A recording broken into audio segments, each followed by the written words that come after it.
In Q1, you noted 15% yield improvements at your Ohio cultivation facility.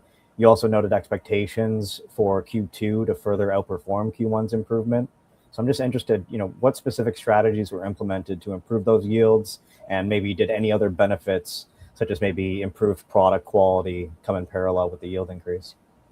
Well, we obviously spend time on the genetics and the environmentals within that facility, and those have been working, and they continue to yield for us, whether we change around the environmental as far as the lighting, different types of lighting we do, different schedules and stuff like that. And it really works. Again, but it gets down to cost. So we're looking at how much can we increase the yield of the existing rooms that already are bearing a fixed cost so that our cost per grams continue to drop. And that's really what we're after, is to improve that. As far as quality, yes, with the genetics, the THC level goes up, but again, it's a commodity which has a lot of subjectivity to it, and within cannabis, it's not like their standards. So the consumers gravitated towards the THC level, and we think that that continues to rise and is to our benefit.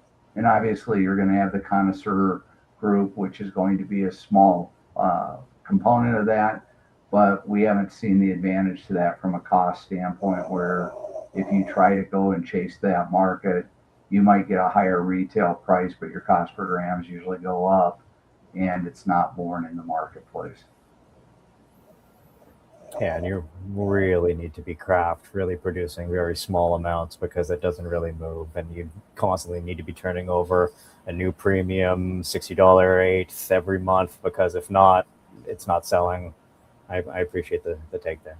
Yeah, and again, it's about scale, right? So if you build a company that's trying to do 8 stores and vertical, and that, it's really tough to do that type of a market play and merchandising play, because the consumer's not willing to pay for it on a broader scale. And when you're operating eight stores, you're targeting more of a broad market.